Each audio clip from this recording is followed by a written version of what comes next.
ठीक है, अभी नोट डाउन करते चलना बेटा, ठीक है, बात करेंगे। क्या दिया हुआ है, variable 2x plus 3y minus Z, हमें क्या करना है, differentiate equals to minus DV by d are. ये कहां से आ रहा है, ये रिलेशन है इलेक्ट्रिक फील्ड और पोटेंशियल में, एकमात्र the only one relation is this. लेकिन मैंने लास्ट क्लास में एक बात बताई थी और इस चीज को नोट करके रखो, there is something called total derivative and there is something called partial derivative. The partial derivative is the something that you don't. Partial derivative means what, कि जिसके टर्म्स में है ये उसी का डिफरेंशिएशन करेगा। मैं करके दिखाता हूं। इलेक्ट्रिक फील्ड चाहिए मुझे, ई एक्स की चाहिए, तो मैं बोलूंगा del v by del x minus, ये कहां से आ गया, हम तो यहां पे थे। सॉरी टू इंटरप्ट दो स्टूडेंट्स, मैं थोड़ा और नीचे से उठा रहा हूं चीजों को, ठीक है ना, because we have some new joinees. Answer अभी आ जाएगा, सामने आएगा, वेट, ठीक है। जब भी कोई क्वांटिटी एक से ज्यादा वेरिएबल्स पे डिपेंड करती है तो डी की जगह डेल यूज होता है, ठीक है, इसलिए मैंने del v by del x किया। अब डेल वी है क्या, वी क्या है, 2x plus 3y minus Z, यहां पे क्या है x, इसमें x कहां दिख रहा है, यहां, ये सिर्फ इसी का डिफरेंशिएट करेगा, बाकी से इसको कोई मतलब नहीं है। ये होता है पार्शियल डेरिवेशन, जीरो, कांस्टेंट का डिफरेंशिएशन जीरो। ये जो साइन है ये यहां पे जो होगा ये सिर्फ उसी को वेरिएबल बोलेगा, बाकी सबको ये कांस्टेंट बोलेगा, और कांस्टेंट का डिफरेंशिएशन जीरो हो जाएगा। यही फर्क है बस। अगर यहाँ डी होता ना तो ये इसका भी डिफरेंशिएशन करता, तब मैं d y by d x लिखता है, d z by d x भी लिखता। अभी मैं क्या लिख दूंगा, खाली 2x का 2 और वो भी बाहर माइनस है तो -2, ex इज -2। होल्ड करके रखो बच्चों, बच्चा अभी जहां से चल रहा है ना, because you have to know the very core fundamentals जो अभी सीखने हैं तुम्हें इसके, ठीक है, ठीक है। ऐसे ही जहां से स्टार्ट किया वहां से कॉपी पेन चलाओ। ई वाई क्या हो जाएगा, minus del v by, come on, del v by del y. 2x का करेगा क्या डिफरेंशिएशन, z का करेगा क्या, ये किसका करेगा, खाली y का, तो y का क्या हो जाएगा, ओनली 3, वो भी माइनस है तो लगा तो -3। z में क्या हो जाएगा बेटा, आंसर में डायरेक्ट पूछ रहा हूं, z में +1, y +1, बिकॉज ये पहले ही नेगेटिव है, आंसर 1 आएगा। एक नेगेटिव और नेगेटिव पहले से ही है, यहां पे मैं कर लिख देता हूं, minus del v by del z, minus और माइनस +1, एक -1 आएगा और एक माइनस पहले से ही लिखा हुआ है विच इज +1। तो मेरे पास ex वेक्टर पड़ा है 11th में, नहीं पड़ा होगा तो उसका भी इलाज कर दिया जाएगा, डोंट वरी। जिन जो पाप हुए हैं आप लोगों से, उन पापों की सजा तो भुगतनी पड़ेगी, मैं कम करने में हेल्प करूंगा, मैं कम करने में हेल्प करूंगा उससे। नेट जो इलेक्ट्रिक फील्ड आएगी वो इन तीनों का एडिशन है, which is ex i cap plus ey j cap plus ez k cap. ex कितनी है, -2 i cap, -3 j cap, 1 k cap. Final answer of this question, previous year कहीं ये आया हुआ है, बोर्ड में नहीं, नीट या जेई में कहीं पूछा हुआ क्वेश्चन है। अब आप कहोगे कि ये तो अभी आपके बताने के बाद भी हमें समझ नहीं आया, 2000 न्यू ईयर उनके लिए मैं स्टेटमेंट बोल रहा हूँ, जो पहले से उनको पता चला है कि क्या हुआ है, तो आपको थोड़ा रूट में जाना पड़ेगा तब ये पता चलेगा, है ना। लेकिन मैं स्टिल कोशिश करूंगा कि आपको कंफर्ट जोन बना रहे बेटा। यहाँ पे देखो, बिकॉज कैलकुलस की आप लोगों की थोड़ी बहुत नॉलेज है, बिकॉज हमें जो नॉलेज होती है कैलकुलस की हम उसे थोड़ी बहुत ही बोलते हैं, ठीक है ना।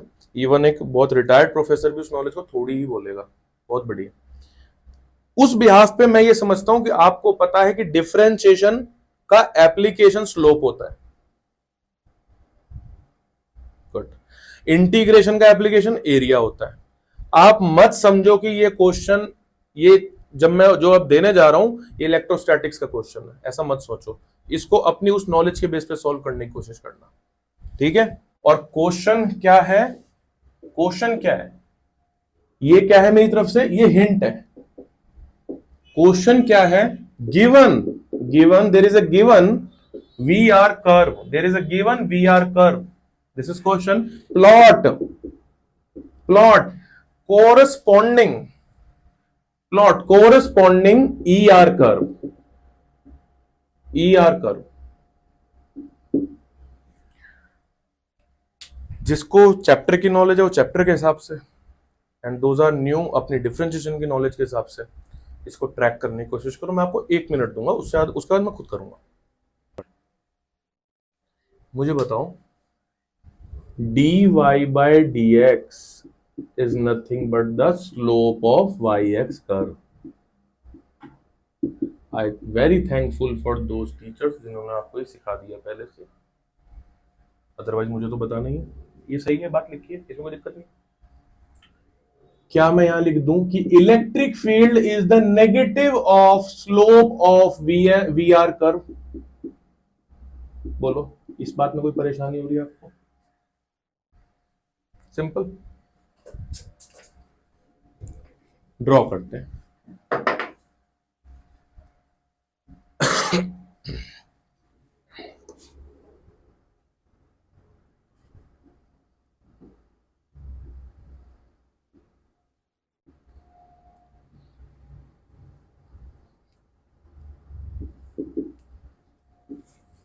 ये 6 है, ये 4 है, ये 2 है, 0 है।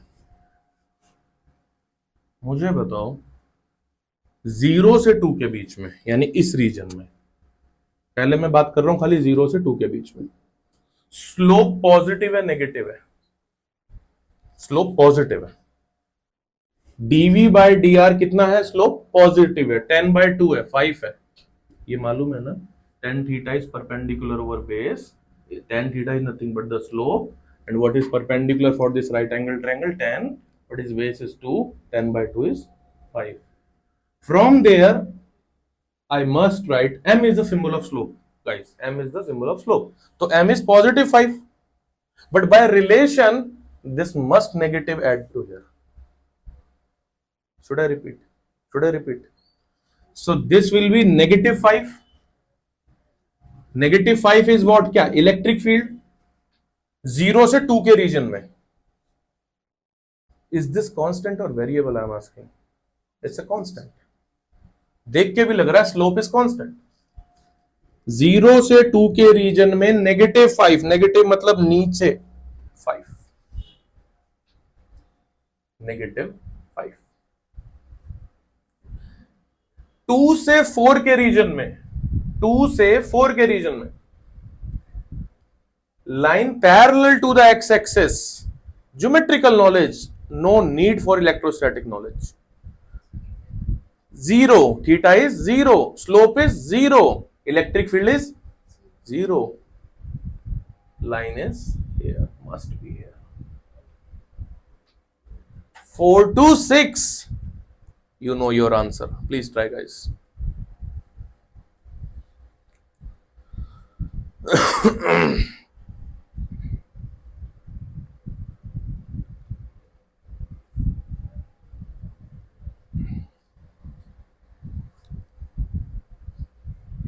4 to 6, क्या मैं पॉजिटिव 5 बना दूं तो किसी को आपत्ति है? एनीबडी? कोई इश्यू? आंसर कर देते हैं ना, पहले से नेगेटिव 5 है स्लोप, पॉजिटिव कर दिया। देखो, आप देखो इस बात को, ऐसे वो लोग चेक करते हैं आपके एप्टीट्यूड को। इस बहाने से क्या हुआ? इलेक्ट्रिक फील्ड चेक हो गया, पोटेंशियल चेक हो गया, बट इसके साथ साथ स्लोप की नॉलेज चेक हो गई, मैथ्स की नॉलेज चेक हो गई, ठीक है ना। जीरो जीरो नेगेटिव रहे पॉजिटिव रहे, जीरो तो जीरो पे रहेगा, कोई दिक्कत नहीं। बिल्कुल सही बात की बच्चे ने, कितना भी सिली डाउट हो ना पूछना जरूर, और अगर तुम्हें बहुत सिली लग रहा है ना वो, तो उसको पेंसिल से प्लीज लिख लेना, अकेले में मुझसे पूछ लेना, वहां तो कोई दिक्कत नहीं है, पर लिखना जरूर, ठीक है। Very good. So this is your given curve.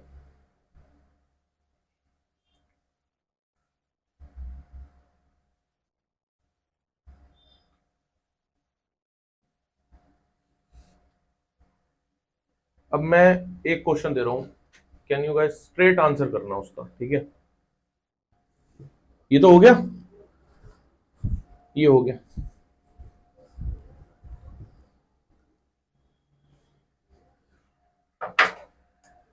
v is equals to 4x² ये पोटेंशियल दिया हुआ है। Find electric field at point 1,0,2 metre, 1,0,2 metre.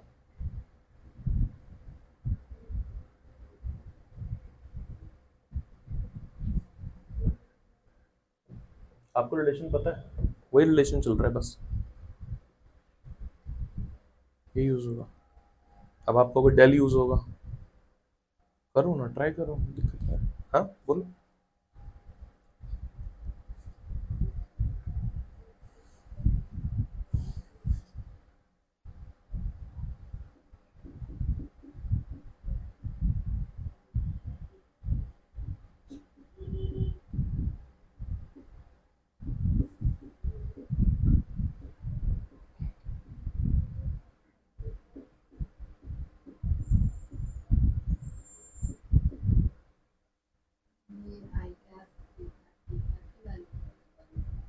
आई होता है एक्स एक्सेस में, वो तो मालूम है ना,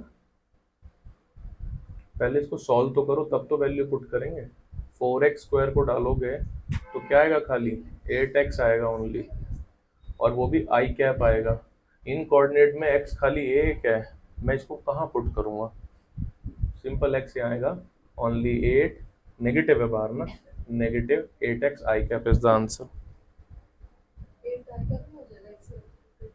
हाँ तब 8 आई कैप हो जाएगा अगर x की वैल्यू 1 पुट कर दो तो, ठीक है। नेगेटिव 8 आई कैप, बिल्कुल सही। कुछ था बेटा इसमें, अगर उस हाँ 2 4x, मैं समझ गया कि आपने सर इनके टर्म्स में डिफरेंशिएट क्यों नहीं किया, ये नया आपके लिए इसलिए। बात सुनो, पार्शियल डेरिवेटिव का साइन है, पार्शियल डेरिवेटिव ये बोलता है कि इसके साथ जो है ना, 4 के साथ x जो है ना, यहाँ पे वही होना चाहिए, तभी वो वेरिएबल ट्रीट होगा। क्वेश्चन मार्क कर लो तुम मुझसे, क्वेश्चन मार्क कर लो तुम, ये लिखना, sir please tell me the difference between partial derivative and total derivative, ठीक है, राइट। मैं रिलेशन यूज कर रहे हैं जब से इतनी देर से, E is equals to minus dv by dr, तो dv is equals to minus e dr। ये भी बात समझ आती है, area under electric field and the distance का नेगेटिव में इज द पोटेंशियल, यहां से बोल सकते हैं। बट मुझे एक बात बताओ कि अगर ये इलेक्ट्रिक फील्ड, ये इंटीग्रल का साइन, ये इलेक्ट्रिक फील्ड अगर कांस्टेंट हो जाए, मैं अभी तक कांस्टेंट ट्रीट नहीं करवा रहा था, अगर कांस्टेंट हो जाए तो ये E आ जाएगा बाहर, नेगेटिव लगा हुआ इधर। dr को लेट्स से मैं dr का इंटीग्रेट r हो जाएगा, dx का x हो जाता, dy का y, लेट्स से, ठीक है। तो dr का क्या लिख दिया मैंने, r, r is nothing but any kind of distance, it's a distance, right. So dv का v पोटेंशियल यहां हो गया, लेट्स से vb होगा या va होगा, तो vb माइनस va लिख दो। सर आपने इधर तो ऐसे लिखा, इधर आपने लिमिट्स क्यों लगाई, लिमिट्स इधर भी आएंगे, ऐसा कुछ नहीं है। लेकिन जो पोटेंशियल नाम की चीज है ना, potential, pressure, temperature, they are wrong terms, साथ में हमेशा डिफरेंस लगाओ। Potential difference is a total term, potential कुछ नहीं होता खाली, temperature difference is a total term, खाली टेम्परेचर कुछ नहीं होता। Pressure difference is a total term, खाली प्रेशर कुछ नहीं होता। खाली प्रेशर तो डिफाइन ही नहीं कर पाओगे आप जल्दी। अब पढ़ के आ चुके हो 11th। Can anyone define pressure without using force and area? Without using term force and area can you? ठीक है, चाहे पर्सन हो, चाहे सब्जेक्ट हो, चाहे टॉपिक हो, जिसने एक बार डिफिकल्टी देनी शुरू कर दी ना, तो आप भागो, वो बार बार सामने आएगा। अब भागते जाओ, बार बार आएगा। चाहे कोई कॉन्सेप्ट हो, भागते जाओ, बार बार आएगा। तो एक बार कन्फ्रंट कर लो ढंग से, खत्म। ये मैंने लेसन दे दिया तुम्हें। ठीक है, कैसे होगा? स्ट्रेटेजिकल इश्यूज है, मुझसे बात करो। Open to communication, very good. ठीक है, अब ये बात बताओ, ये इसको मैं डेल्टा वी लिख दूं, मैं इसको मॉड ले लूं, please allow me to do that. वो उधर हो गया नेगेटिव नेगेटिव, जितना डिफरेंशिएशन करना था। V is equals to ED. आज से ये फॉर्मूला याद रख लेना, लेकिन किसके लिए? जब भी इलेक्ट्रिक फील्ड यूनिफॉर्म होगी तो उसका पोटेंशियल के साथ क्या रिलेशन रहता है? ये। और आगे आने वाले केसेस में इलेक्ट्रिक फील्ड यूनिफॉर्म ही रहेगी आपके सामने। whenever electric field is uniform, the only relation between potential and electric field is this.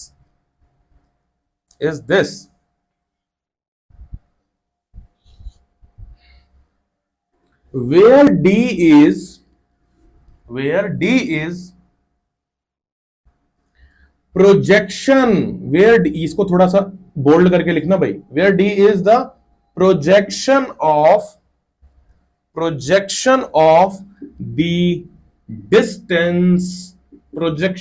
the distance between two points along electric field। Sir इस बात का मतलब क्या है? ये बिल्कुल समझ नहीं आया। उस डी के बारे में आपने जो भी बोला हमने लिख लिया, इसका मतलब क्या है?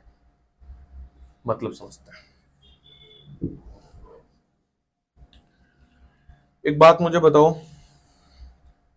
ये डस्टर मैंने ऐसे पकड़ा हुआ है, मैं यहां से टॉर्च मार रहा हूं, ठीक है?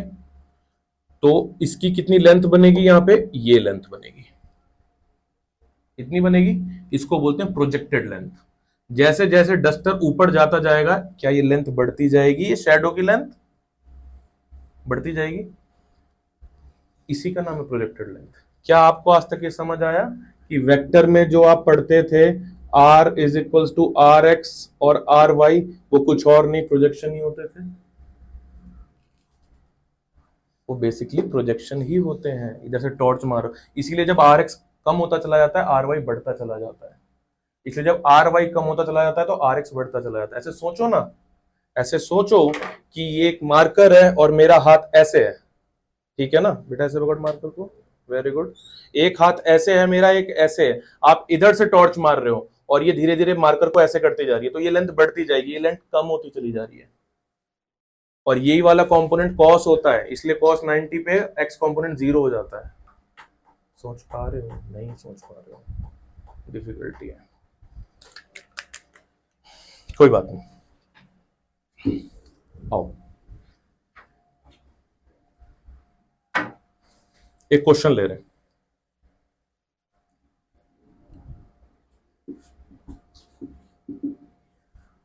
ये इलेक्ट्रिक फील्ड की डायरेक्शन है। 3 पॉइंट दिए हैं, ए बी और बी के ठीक नीचे सी, और ये डिस्टेंस दिया है d. Find, question is find v a b, question mark.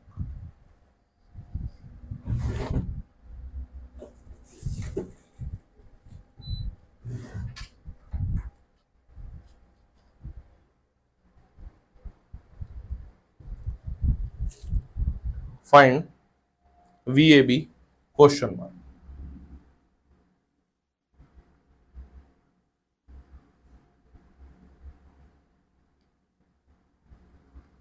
अब तुम सोचोगे, तुम ये सोच सकते हो, इसमें कोई तुम्हारी गलती नहीं है कि V is equal to sir ED होता है। हीट लाइंस, हीट वेव कहां से कहां जाती है? High temperature to low temperature. Fluid कहां से कहां जाता है? High pressure to low pressure. Electric field कहां से कहां जाएगी? High potential to low potential. इसका मतलब इधर का पोटेंशियल ज्यादा है और इधर का पोटेंशियल कम है। ठीक है, उल्टा बोल दिया क्या मैंने? हायर टू लोअर जाती है ना, तो इसका ज्यादा हुआ उसका कम हुआ ना। यहां से वहां जा रही है इलेक्ट्रिक फील्ड लाइन, तो पोटेंशियल कहां का ज्यादा है? यहाँ का, वहां का कम, क्योंकि इलेक्ट्रिक फील्ड कहां से कहां जाती है? Higher potential to lower potential. सी से मेरा कोई लेना देना था नहीं, ये कंफ्यूज करने के लिए दिया है। ये डिस्टेंस डी है, इसलिए मैंने बोला नंबर हटा दो। और डी क्या लिया है? फॉर्मूला देखो, फॉर्मूला क्या है? V a b is equal to, आप क्या लिखते हैं? E D. अब डी कौन सी डिस्टेंस है? ए बी की डिस्टेंस है क्वेश्चन में, और ए बी का क्या लेना है? प्रोजेक्टेड लेंथ लेना है, सिंपल लेंथ लेना है? Projected length. तो डी का प्रोजेक्टेड लेंथ क्या हो गया? अगर ये थीटा है तो डी कॉस थीटा। तो आंसर क्या हो जाएगा? E into d cos theta, which is v a minus v b. Final answer.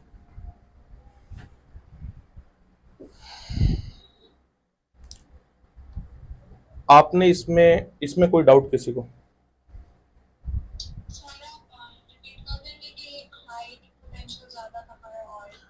बेटा बिल्कुल, higher potential lower potential, electric field lines always move from higher potential to lower potential. Whichever side is comes letter, बाद में जो आएंगी वो lower potential के point होते हैं, पहले हायर पोटेंशियल के पॉइंट होते हैं हमेशा। इस बात को चेक करने के लिए कि आपको समझ आया या नहीं आया, या मैं इस कॉन्सेप्ट को रिपीट करने के लिए क्वेश्चन और दे रहा हूं, हमें सॉल्व करते हैं। ये जो मैं दिखा रहा हूँ ये ऐसे ऑर्डर में यूं क्यों रखे होंगे क्वेश्चन, ये बस डेटा वेटा चेंज करके। एक ट्रायंगल बना रहा हूं मैं, इलेक्ट्रिक फील्ड वैसी जा रही है, here is the electric field and here is a triangle,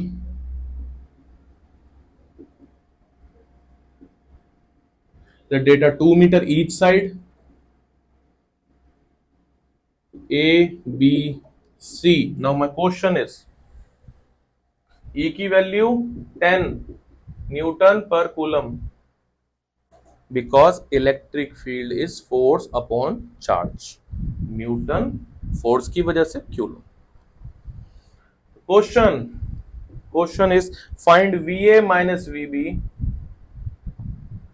find VB minus VC. You have all the data, guys.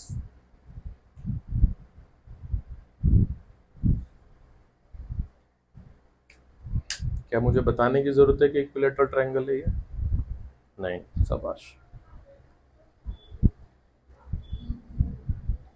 Side है, ईच साइड बेटा 2 मीटर, कोई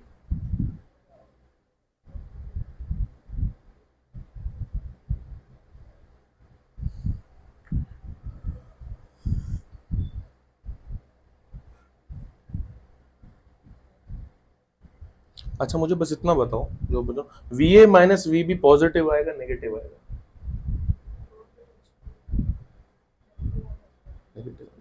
बिल्कुल, ये आंसर नेगेटिव आएगा पॉजिटिव आएगा?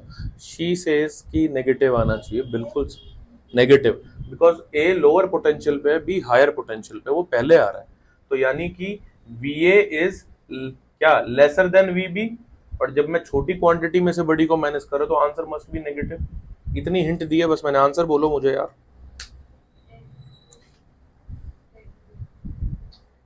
10√2 1/2 होता है, कोई दिक्कत नहीं।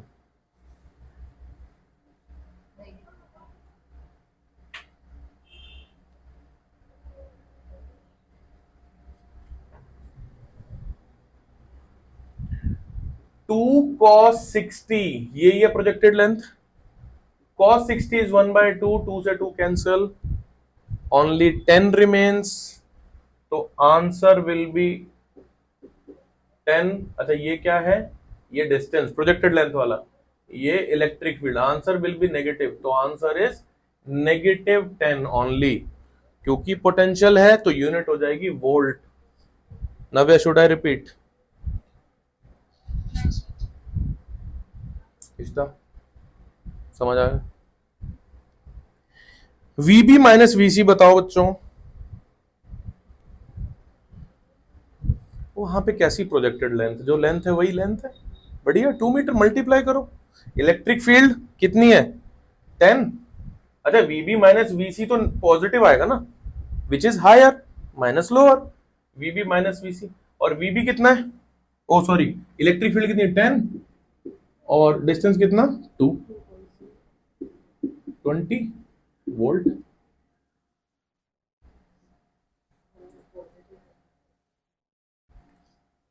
कहां से कहां जा रहे हैं, हायर टू लोअर जा रहे हैं, तो ये बड़ा है ये छोटा है, बड़ा माइनस छोटा मस्ट बी पॉजिटिव, पहले वाले केस में। हाँ शाबाश, कोई नहीं कोई नहीं, बहुत बढ़िया बच्चों, आंसर करोगे अब, एक क्वेश्चन दे रहा हूं, खैर अब तो तुम बता लोगे, ऐसा कुछ नहीं, अब ऐसे क्वेश्चन, अब ये देखने में तो कोई परेशानी नहीं है कौन सा हायर है कौन सा लोअर है, सिंपल, ठीक है ना? ओके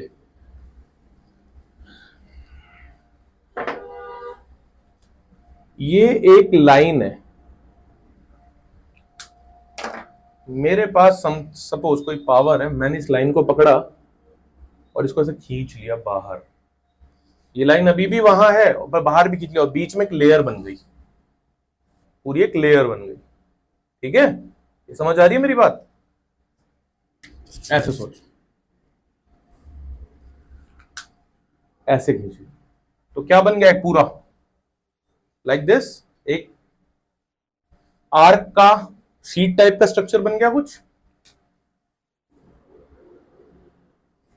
इसका खींचू तो इसका भी वैसे ही बन जाएगा, अब सोचो इसका भी है और उसके बाद कुछ गैप है और फिर इसका भी है, बात समझ आ रही है? ठीक है, ये है क्या है ये, अगर चार्ज रखा है यहां पर तो चार्ज अपने अंदर से क्या निकालता है, फील्ड, तो यहां से यहां क्या जा रही होंगी, इलेक्ट्रिक फील्ड्स, क्या जा रही होंगी, इलेक्ट्रिक फील्ड्स। वो सरफेस मत भूलना कभी जो मैंने बनाया हुआ है ये अभी, ठीक है? मैंने 2 बनाए हैं, ऐसे बहुत सारे बन सकते हैं। किसी पीछे की बात कर रहे हैं थोड़ी, किसी चार्ज से कुछ मीटर दूर अगर मैं इंटरेस्टेड हूं इलेक्ट्रिक फील्ड निकालने में, तो फॉर्मूला क्या होगा, मैं सुनना चाहता हूं फॉर्मूला क्या होगा, और कोई, अभी नाम बोलूंगा तो तुम्हें आंसर याद आ जाएगा, बट मैंने सिचुएशन दिया सीधा, electric field due to a point charge, flow chart भेजा था तब भी है, KQ/R²। कहां से आया, दिक्कत है ना, ये आया कहां से, मैंने पीछे से कोट किया है, जो नए हैं उसको परेशानी है कोई बात नहीं, लेकिन तब भी मैं 1 सेकंड के लिए बता दूंगा, फोर्स अपॉन चार्ज, ये टेस्ट चार्ज होता है, फोर्स का फॉर्मूला आपको यहां निकालना है ना, तो यहां टेस्ट चार्ज अज्यूम कर लो, तो Q0 by R is the distance, let's say R², Q0 is a test charge, divide Q0 cancel, what is remaining, Q/R²।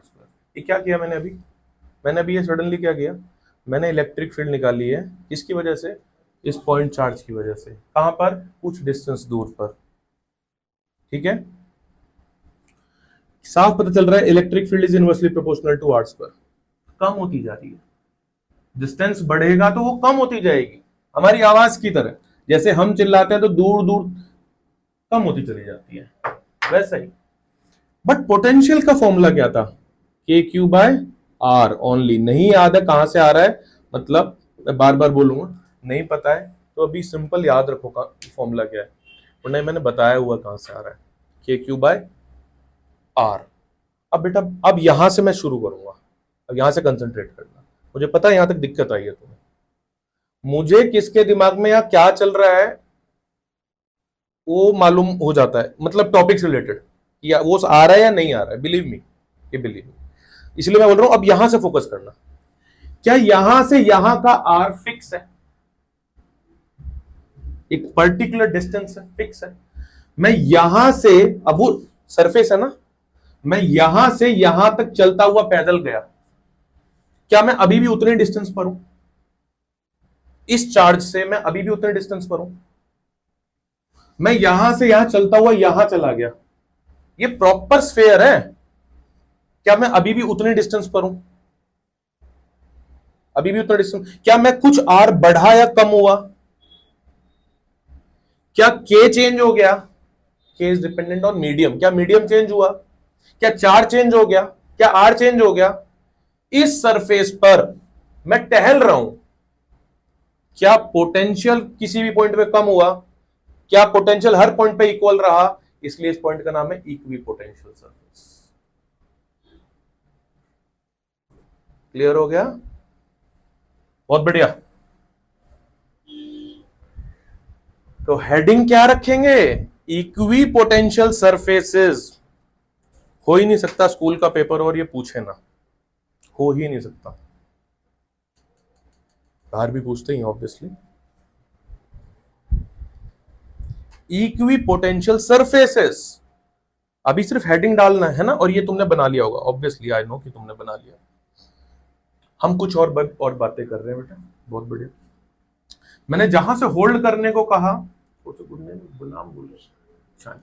ठीक है, higher potential to lower potential हम जा रहे हैं बच्चे, बट इस पॉइंट पे तो पोटेंशियल फिक्स है ना, इस सरफेस पे तो फिक्स है ना, बट इस सरफेस पे भी फिक्स है, पर इससे तो कम है, क्योंकि हम हायर टू लोअर जा रहे हैं। तो मतलब इसका अगर पोटेंशियल x है, इसका y है, तो vy is less than vx। क्या इसमें कोई परेशानी नहीं? दूसरा पॉइंट सुनो, अभी सब लिखवाऊंगा, अभी सुनते चलो। इलेक्ट्रिक फील्ड लाइन जहां भी इक्वी पोटेंशियल सरफेस को टच करती है, वहां पे एंगल 90 ही बनता है, वहां पे एंगल 90 ही बनता है। सर भाई ये तो एक ज्योमेट्रिकल चीज है, छोड़ दो ये टॉपिक, यहां से हट जाओ। अब सोचो, क्या सेंटर से अगर आप रेडियस को खींचते हुए ले जाओ तो वो अपनी सरकमफेरेंस से 90 डिग्री बनाएगा? हमेशा हमेशा 90 डिग्री बनाएगा। ये तो ज्योमेट्रिकल बात है।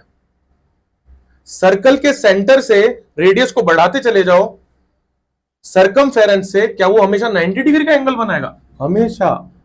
ये सरकमफेरेंस है बेटा, ये रेडियस, ये हमेशा 90 डिग्री तो बनेगा। तो हमने कौन सी बड़ी नई बात करी? इलेक्ट्रिक फील्ड लाइन जा रही है, वो स्ट्रेट जाती है एकदम, ऐसा हम अज्यूम करते हैं अपनी कन्वीनियंसीज के लिए। ऐसा नहीं कि तुम इसको बहुत हार्डकोर सब्जेक्ट बोल दो अभी से ही, जो कि ये होता है। लेकिन फिर भी बहुत सारी कॉम्प्लेक्स चीज को अभी आइडियलिस्टिक करके आपको समझाया जाता है। इलेक्ट्रिक फील्ड लाइन हर यूनिफॉर्म थोड़ी होती है हर जगह, लेकिन नॉन यूनिफॉर्म की मैथमेटिक्स हम झेल नहीं पाएंगे तो हम यूनिफॉर्म पढ़ रहे हैं। चलो कोई नहीं, इतनी बात समझ आई।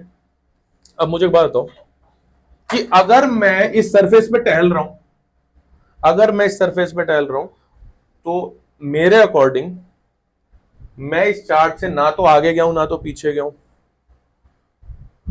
और मैं अगर ऐसा कुछ करता तो ही पोटेंशियल में चेंज होता। और पोटेंशियल में चेंज होने का मतलब क्या? पोटेंशियल का फॉर्मूला कहां से रिलेट करता है? Potential energy per unit charge, ये फॉर्मूला है बेटा पीछे से। ये क्या होता है? ये एक तरह का वर्क डन होता है। आप में कितना पोटेंशियल है, नॉर्मल सोशल लैंग्वेज में समझो, आपका पोटेंशियल आपकी वर्क करने की कैपेबिलिटी। पोटेंशियल इस फॉर्मूले से जुड़ा है और ये वर्क डन। अगर मेरा पोटेंशियल नहीं चेंज हो रहा आगे, या मैं इस सरफेस पे जब घूम रहा हूं, सरफेस पे जब मैं घूम रहा हूं इस सरफेस पे, तो मेरा पोटेंशियल नहीं चेंज हो रहा, तो क्या वर्क डन चेंज होगा क्या? बेसिकली कोई डिस्प्लेसमेंट हुआ क्या? तो when you travel along a equipotential surface there is no displacement, and that's why, मेरी स्टेटमेंट सुनना ध्यान से, that's why work done always remains zero। अब मैं लिखवा रहा हूं, ठीक है? Now it's writing time. Equipotential surface ये ड्रॉ कर लिया आपने, एंड यू गाइस नो कि ये पॉजिटिव इलेक्ट्रिक फील्ड है। और अगर मैं ऐसे लिख दूं तो ये थोड़ा साथ साथ बना लेना, ये 10 वोल्ट, ये 20 वोल्ट, एक सरफेस और बना लो दैट इज 30 वोल्ट। अब इसको रिवर्स बनाओ, यहां पर नेगेटिव चार्ज कर देना, एक फिगर और बनाना, यहां पर नेगेटिव चार्ज कर देना और एरोज को ऐसे कर देना। ये बन गया फिगर, ये फिगर बन गया। मैं अब एरोज ऐसे कर दे रहा हूं, अंदर क्या चार्ज कर दिया मैंने, नेगेटिव। अब ये चेंज हो जाएंगे क्या, इलेक्ट्रिक फील्ड कहां से कहां आती है, higher potential to lower. Higher कितना, 30 इधर होगा, 20 इधर होगा, 10 इधर होगा। गेटिंग तपस्या, नव्या समझ आया। ये तो कोई हार्डकोर मैथमेटिक्स नहीं थी बेटा।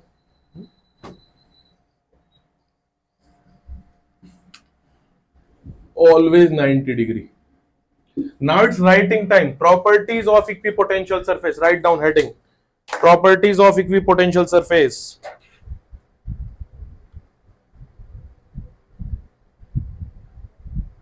अभी अगर तुमसे कोई पूछे कि इक्विपोटेंशियल सरफेस है क्या, तो पहले वो लिख लो, प्रॉपर्टीज उसके बाद लिखो। पता चला प्रॉपर्टीज लिख ली, वही डिफाइन नहीं कर पा रहे हो क्या है। Right down, an equipotential surface is a three-dimensional surface,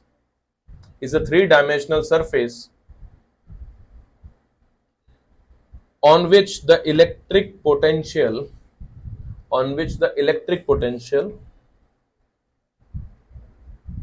bracket में V is the same, तो ब्रैकेट क्लोज कर लेना, V का सिंबल लगा के, is the same at every point on it, full stop. Now properties. पहली, potential difference between any two point in an equipotential surface is dash। क्या answer होगा, क्या होना चाहिए बच्चों, 0। जब डिफरेंस ही नहीं आया बेटा तो बात समझ आ रही है, फुल स्टॉप। नेक्स्ट पॉइंट, ऐसे लिखो, electric potential energy remains constant for a surface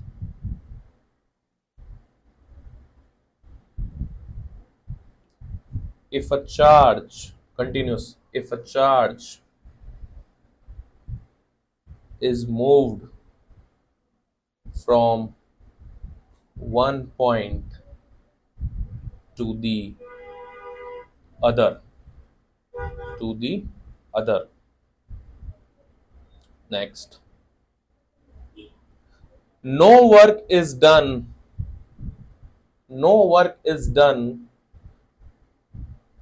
by the electric force when the charge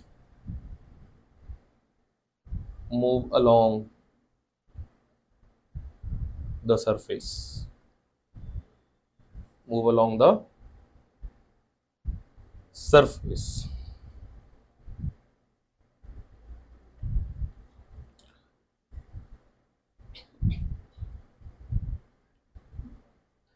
next one, last, electric field lines must be perpendicular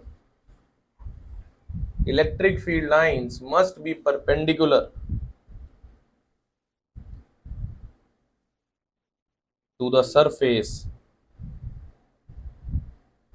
at every point.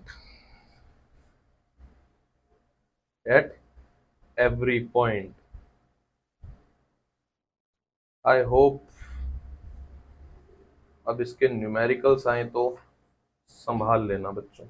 संभाल लेने का क्या मतलब है, पहले obviously homework करेंगे तब।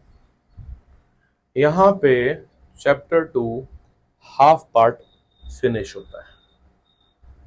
क्या क्या करा हमने, major topic, electric potential energy सबसे पहला topic, then electric potential, and after that equipotential surfaces, and in between वो relation between electric field and potential, आप वहां से आए हो। तो आपसे पहले कहा क्या हो गया, इलेक्ट्रिक पोटेंशियल एनर्जी हो गया, इलेक्ट्रिक पोटेंशियल हो गया चैप्टर 2 का, लेकिन उनका लेना देना 1 से भी है। And that's why this is not a history और civics class. Highly connecting topics are there, so do not ever, unless until कि वो डेथ टाइप इमरजेंसी हो किसी की, मिस मत करना क्लास, नहीं तो वो सेकंड क्लास में आपके लिए इमरजेंसी बन जाएगा। अभी के लिए संभाल ले रहे हो क्योंकि अभी एग्जाम नहीं है, अभी देखना पेपर शुरू होंगे तब एंजाइटी फीचर्स आने शुरू हो जाएंगे अभी, ठीक है। व्हाटएवर, सब करेंगे, ऐसा नहीं है, टाइम लेके एक्स्ट्रा सब करेंगे, सब कुछ करेंगे। नाउ चार्ज, अभी तक बात कर रहे थे, चार्ज यहां से यहां जा रहा है, यहां से यहां जा रहा है, ऐसा चार्ज है। चार्ज क्या कोई बॉल है, कैसे डील कर रहे हैं उसको, ऐसा तो कोई दिखता तो नहीं है, कहीं दिखता तो नहीं है। So how to handle a charge, handle कैसे करेंगे, इसके लिए अब हम जिस सेक्शन में एंटर कर रहे हैं उसका नाम है कैपेसिटेंस। ये एक कंडक्टर है, ठीक है, आज तेरे पे थोड़ी ज्यादा जिम्मेदारी डाल दी है, कोई नहीं। ये कंडक्टर है, इस कंडक्टर को मैंने एक चार्ज ऐसे लाके दिया, अभी आप ऐसे ही मानो जब तक आपको चार्जिंग का कॉन्सेप्ट नहीं मालूम, मैंने एक चार्ज लाके दिया, तो पॉजिटिव चार्ज है, ये मेटेलिक कंडक्टर है, ये उस पर ऐसे रुक गया, ठीक है, चार्ज लगा हुआ। दूसरा चार्ज लेके आया मैं, पॉजिटिव है, ये भी पॉजिटिव था, दूसरा लेके आया, मैं इसको दूसरा भी दे रहा हूं। अब वो पहले वाले चार्ज ने थोड़ा सा मुंह जरूर बनाया होगा कि क्यों, रिपल्शन, सेम चार्ज आते हो रिपल्शन होगा, तो मुंह बना रहा है, लेकिन मेरा फोर्स बहुत ज्यादा लाने का, मैंने दे दिया। अब वो इससे दूर हो गया, इस साइड आ गया, ऐसे कर लेते हैं मार्कर, ये इस साइड आ गया, दूसरा चार्ज इस साइड आ गया, यहां बना लेते हैं हवा में स्टोरी बनाने की बजाय।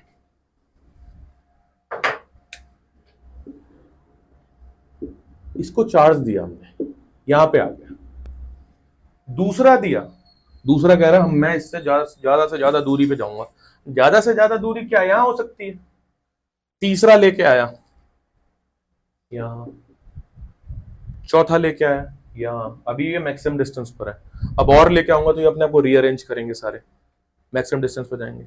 बट क्या आप ये एक्सपीरियंस कर रहे हो कि मैं जैसे हर बार नेक्स्ट चार्ज जो लेके जा रहा हूं इसके पास, मुझे पहले के कंपेयर में ज्यादा फोर्स लगाना पड़ रहा है, क्योंकि वहां पे अब रिपल्शन करने के लिए लोग बढ़ते जा रहे हैं। मैं जैसे नेक्स्ट जाऊंगा, अभी 4 रिपल्शन कर रहे हैं, फिर भी मैंने एक भाई को एंटर करा दिया, फिर मैं नेक्स्ट लेके जा रहा हूं। ये जो मैं कर रहा हूं ना, इसको बोलते हैं, मैं क्या कर रहा हूं, वर्क डन, वर्क तो कर रहा हूं, वर्क डन कहां, क्या कर रहा हूं, चार्ज को एक सरफेस पे ऐड कराने के लिए कर रहा हूं, और क्या झेल रहा हूं, रिपल्शन, रिपल्शन, और मुझे धक्का मारा जा रहा है बार बार ऐसे, लेकिन मैं जबरदस्ती जा रहा हूं, और अगर मैं एक बार लूज हुआ तो मेरा हाथ यूं चला जाएगा, चला जाएगा मेरा हाथ, अगर मैं दम लगाना छोड़ दूं तो यानी कि इस फील्ड में एक एनर्जी स्टोर हो रही है, क्योंकि अगर मैं ढीला पड़ा तो उसी एनर्जी से तो मैं बाहर जाऊंगा। स्प्रिंग में ऐसा ही नहीं होता क्या, स्प्रिंग को मैं दबा रहा हूं, मुझे रिपल्शन दे रही है ना स्प्रिंग, लेकिन जैसे ही मैंने अपना हाथ ढीला किया स्प्रिंग फेंक देगी मेरे को। क्या बोलते हैं इस एनर्जी को, इसी का नाम है पोटेंशियल एनर्जी। स्टोर्ड एनर्जी को ही पोटेंशियल एनर्जी बोलते हैं। बोलते हैं ना पेरेंट्स और teacher, you have so much potential, अब वो नहीं बता रहे कि इसको निकालना कैसे है, काम कैसे करना है। So much potential, you have some energy, hidden energy. तो कुल मिला के मैं यहां पे चार्ज स्टोर करा रहा हूं या पोटेंशियल एनर्जी स्टोर करवा रहा हूं, दोनों बातें कह सकते हैं, कह सकते हैं। तो इस तरीके से चार्ज को किसी सरफेस पे डालने का मतलब है, सुनते जाना, कि जैसे जैसे मैं चार्ज बढ़ाता जा रहा हूं वैसे वैसे work done per unit charge next charge को ले जाने के लिए वर्क डन बढ़ता जा रहा है क्या? क्या जैसे जैसे चार्ज बढ़ते जा रहे हैं तो work done per unit charge increase करता जा रहा है क्या? स्टोरी समझना है ना, बाद में अपने अपनी लैंग्वेज, तुम्हें अपनी लैंग्वेज में लिखने का मौका दूंगा। और work done per unit charge को मैंने अभी अभी बताया पीछे बेटा, क्या बोलते हैं, पोटेंशियल। तो क्या मैं बोलूं, जैसे जैसे चार्ज बढ़ रहे हैं वैसे वैसे वी बढ़ रहा है। और तो अब मैं ऐसे लिख दूं क्या, v is proportional to q. अब प्रोपोर्शनैलिटी हटेगी तो कोई कांस्टेंट आएगा, अभी आपको इतना ही पता है। और कांस्टेंट लगाने के रीजंस होते हैं, ऐसे नहीं, क्योंकि और भी वहां पे फैक्टर है जिन चीजों पे दोनों डिपेंड कर रहे हैं, उसको कहां लिखेंगे, वो कांस्टेंट उनको ले लेता है अपने अंदर, ये मैं डील कर लूंगा। बट कोई कांस्टेंट आएगा, वो कांस्टेंट आएगा इधर 1/c। अब ये c क्या आ गया जीवन में, अभी तक तो नहीं था। इसका नाम है कैपेसिटेंस, कांस्टेंट नहीं है ये, मतलब नाम कांस्टेंट है पर अभी क्या बोलना है इसको, capacitance. And what is capacitance? Capacitance is the ability to store the charge in any body, is called its capacity. What is your capacity? पढ़ने की कैपेसिटी 4 घंटे, 5 घंटे, 6 घंटे। किसी के खाने की कैपेसिटी 1 थाली, 2 थाली, 3 थाली खा लिया, या जो भी है, सर जानवर ही होगा कौन खा रहा है भाई, हर चीज की कैपेसिटी है। ऐसे ही इस कंडक्टर की एक कैपेसिटी है। किस चीज की कैपेसिटी? चार्ज को स्टोर करने की। तो वो चार्ज को स्टोर करने की जो कैपेसिटी है, हम इससे उस बॉडी की कैपेसिटेंस बोलते हैं। तो अगर आज से कोई कैपेसिटेंस पूछेगा तो ये क्लियर है कि कैपेसिटेंस क्या है। ठीक है, अब मुझे बात है ना, सुनते जाओ स्टोरी, अभी मैं कराऊंगा इसकी मैथमेटिक्स, क्योंकि ये आज इंट्रोडक्शन टॉपिक है, ये स्टार्ट हो रहा है यहां से, अब मिस नहीं करना इसलिए आगे इसको, वरना वही हाल हो जाएगा जो अभी थोड़ी देर पहले चल रहा था, कहां से आगे dv/dr। ठीक है, आज तुम लोग की जरूरत है कि तुम 2 घंटे पढ़ाई कर रहे हो, मान के चलो कि सर हमारी सिटिंग कैपेबिलिटी बस इतनी है, 2 घंटे, तो क्या तुम इसे बढ़ाना नहीं चाहते? तुम बढ़ाने के लिए क्या करते हो? मैं टू द वेरी स्पेसिफिक हो रहा हूं, टॉपिक से हटके। तुम बढ़ाने के लिए क्या क्या करते हो? टिप्स दूं कुछ? अगर पढ़ना चाहते हो वाकई में, 7 बजे तक डिनर कर लो, बाय 7 PM, सर 7:30 तो यहीं से छूटते हैं, 7:30 कर लो डिनर। मैं टिप्स दे रहा हूं तुम्हें कुछ, ये अभी काम आए ना आए, आगे आ जाएंगी। 7:30, 8 से ऊपर किसी हालत में नहीं होना चाहिए, किसी हालत में 8 से ऊपर नहीं, तो 7 द बेस्ट टाइम, डिनर कर लो सबसे पहला। होगा क्या, क्या होगा, 10-11 बजे तक जब दुनिया डिनर कर रही है तब तुम्हारा स्टमक एम्प्टी, ठीक है, और जब ये एम्प्टी होगा ना तभी ये सबसे तेज चलता है, ये मैं बता दूं तुम्हें। तो खाना खा के पढ़ने बैठते हो ना, या साथ में कई सारी चीजें रख ली, वो आजकल वो है, पर बहुत, मेरा तो टाइम ही स्टूडेंट्स के बीच, रेड बुल्स की कैन मंगा ले रहे हैं, सर इससे कैफीन होता है। अच्छा ठीक, लेकिन वो अभी तो कर देगी, पर पेपर में कौन सी कैफीन लेके बैठोगे भाई, पेपर में लेके बैठते। तो ये जो मैं बता रहा हूं ना, ये टेस्टेड है, लेकिन इनको करना थोड़ा सा टफ है, क्योंकि ये हमारे आसपास के वर्ल्ड से थोड़ी सी अलग है, पर करो। सुबह उठने में सबको इशू होता है, वो मेजर इशू खत्म होगा यहां से। वो अपने आसपास पूछ लो, किसी से खत्म नहीं हो रहा है, सुबह उठा नहीं जाता। आप 2 दिन के लिए ट्रायल करके देखना, शाम को 7 बजे खाना खाओ, तुम्हें अर्ली मॉर्निंग तुम्हारी आंख अपने आप खुलेगी, तुम कितने बजे भी सो रहे हो, तुम्हारा स्लीप कोटा जो 9 घंटे का है ना, वो सिमट के 5 घंटे पे आ जाएगा। क्योंकि जब आप खाना खा के सोते हो ना, तो पहले 3 घंटे तो ब्लड उसको डिसॉल्व करने में लगा हुआ है, मेटाबॉलिज्म में। उसके बाद वो कह रहा चलो हमारा दूसरा काम भी है, क्या काम, वो बॉडी में जो टूट फूट हुई है दिन भर की रिपेयरमेंट करनी, 6 घंटे उसको भी चाहिए, 6-3-9 घंटे, उसके बाद अंगड़ाई लेके उठ रहे, अब नींद पूरी हुई है। तो 3 घंटे का वो जो डाइजेशन में हटाया टाइम, उसको हटाओ ना। ये क्या बताया मैंने, पढ़ने की कैपेसिटी को कैसे बढ़ा सकते हो। चार्ज को स्टोर, मैंने यहाँ पे 10 चार्ज स्टोर करा है, पर मेरी इच्छा नहीं बढ़ रही है, ह्यूमंस कभी सेटिस्फाई नहीं होते, हमें और चार्ज स्टोर करवाना है इस पे, तो मुझे इसके साथ भी कुछ करना पड़ेगा ना। जैसे तुम्हें मैंने कुछ तरीके बताए, ऐसे यहां भी कोई तरीका होगा ना, to increase the capacity of a conductor to store the charge, और to increase the capacitance of any object, there is something called dielectrics, dielectric constant, बस अभी इतना ही पता है, लेकिन ठीक है, मैं अभी इतनी जल्दी उसको नहीं छेड़ रहा, पहले इस बात को सुन लेते हैं। ये फॉर्मूला समझ आ गया? ठीक है, इतना कॉपी करो। अब हेडिंग डालो एक छोटी सी डालना, method of finding capacitance of a conductor. Method of finding capacitance of a conductor. अब आप कनेक्ट करो कि मैं क्या बता रहा हूं। चैप्टर 1 का कहीं भी तुम्हें गॉस लॉ थोड़ा बहुत भी याद है तो मेरा काम हो जाएगा। यहाँ पे है यार बेटा, गॉस लॉ में क्या पढ़ते हो आप लोग? इलेक्ट्रिक फील्ड निकालना थोड़ा बहुत भी याद है तो इलेक्ट्रिक फील्ड अगर मैं वहां से निकाल पा रहा हूँ, किनकी निकालता हूं मैं इलेक्ट्रिक फील्ड? अलग अलग कॉन्टिन्यूस बॉडीज की। चैप्टर 1 रिंग की, रॉड की, शीट की, स्फेयर की। कुछ याद है थोड़ा बहुत? ये इलेक्ट्रिक फील्ड अलग अलग ज्योमेट्रिकल ऑब्जेक्ट्स की होती है। अभी अभी हमने रिलेशन पढ़ा D V is equals to minus E D are. ये रिलेशन पुट करके क्या मैं उस ऑब्जेक्ट का पोटेंशियल निकाल सकता हूं? और अगर मैं पोटेंशियल निकाल दूं तो C is equals to Q is equals to C V, तो C is equals to Q by V। उस V को अगर मैं यहां पुट कर दूं तो मैं उस ऑब्जेक्ट का क्या निकाल सकता हूं? कैपेसिटेंस। ये है रास्ता, इसको ड्रॉ कर लो। ये है रास्ता, अब मैं इस रास्ते को यूज करूंगा। ये रास्ता चैप्टर 1 से निकल के आ रहा है कि किसी भी ज्योमेट्रिकल ऑब्जेक्ट का इलेक्ट्रिक फील्ड पता होना चाहिए। इस रिलेशन के थ्रू हमने उसका पोटेंशियल निकाला। उस पोटेंशियल को अगर मैं यहां पुट कर दूंगा तो मुझे उसका कैपेसिटेंस मिल जाएगा। Let's do this.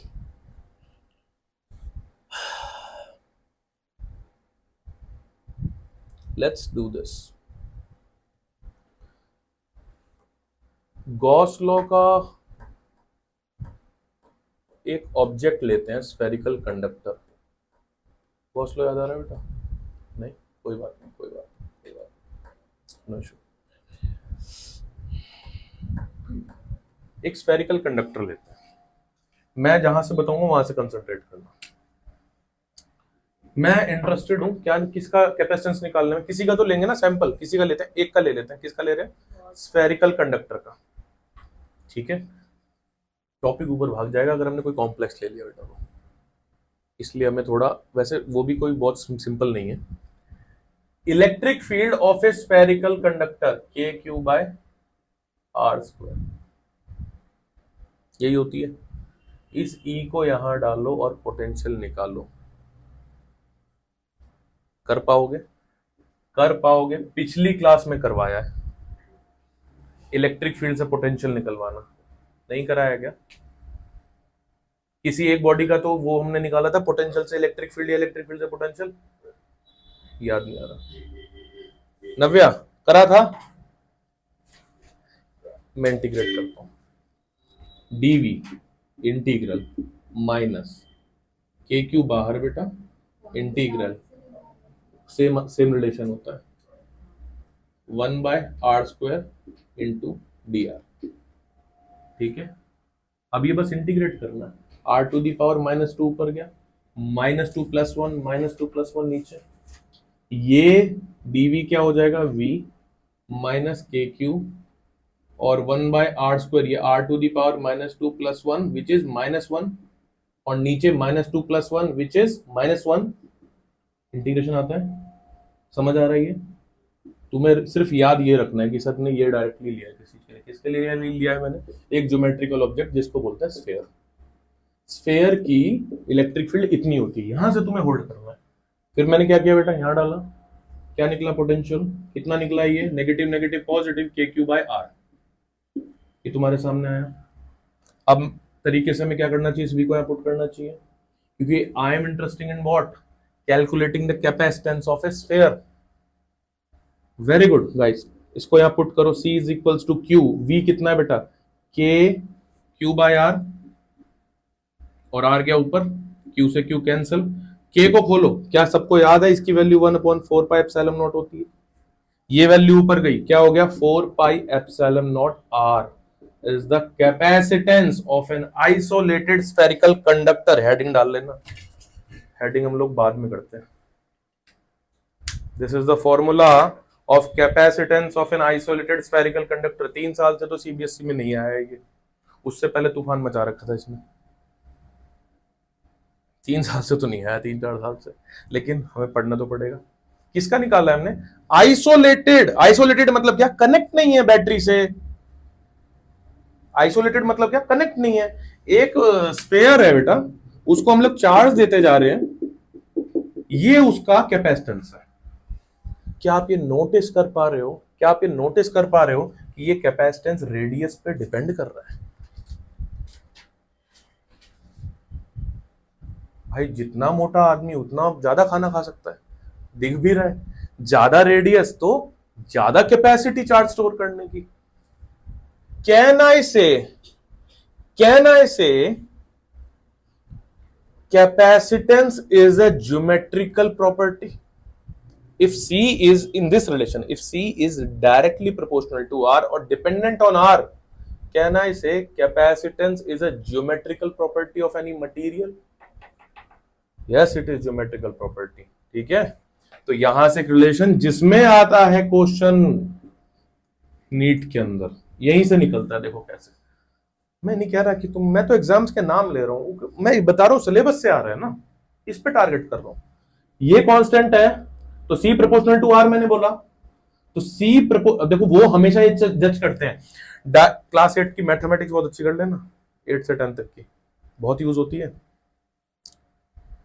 Direct proportional relations, ratios, average, percentages, वो सब यहां यूज करेंगे। कैसे? C प्रोपोर्शनल टू R, तो C is any constant times R, तो C by R is any constant, तो C1 by R1 is equals to C2 by. एक capacitance, एक स्फेरिकल कैपेसिटेंस, एक कंडक्टर है, उसका रेडियस 3 मीटर है, उसकी कैपेसिटी 10 फेराड है। कैपेसिटेंस की यूनिट होती है फेराड, अभी लिखूंगा, 10 फेराड है। अगर उसका साइज ट्रिपल कर दें तो कैपेसिटेंस कितना हो जाएगा? ऑप्शंस दे देंगे, झूलते रहो, छोड़ो क्वेश्चन, आंसर यहां से निकलेगा। रिपीट करूं मैंने अभी क्या बोला, कि अगर एक स्फेयर है, उसका 2 मीटर रेडियस है, तो कहां जाएगा? यहां। और अगर उसकी कैपेसिटी 10 माइक्रोफेराड है, वो कहा जाएगा यहां। तो अगर उसके रेडियस को, उसके रेडियस को 10 टाइम्स कर दिया जाए, 10 R2 is 10 times of R1, तो that will become of 10 R1। What should be the value of new capacitance? C2 निकालना है। निकल नहीं जाएगा क्या? यहां से निकला हुआ है, R1 R1 कैंसिल, C जो भी मल्टीप्लाई डिवाइड जो भी हो रहा हो, ये क्वेश्चन आते हैं। भाई लिख लेना, कहीं हमसे अपराध ना हो जाए, ये यूनिट ना बताना। Farad, symbol is capital F, but this is very big unit, that's why always use in chapters microfarad। Farad एक बहुत बड़ी यूनिट है, इवन अर्थ के साइज का कंडक्टर होना तो उसकी भी फेराड में नहीं आ सकती कैपेसिटी। ये प्रूफ कर रहा हूं, ये प्रूफ होता है इसका। Micro is 10 power -6 farad.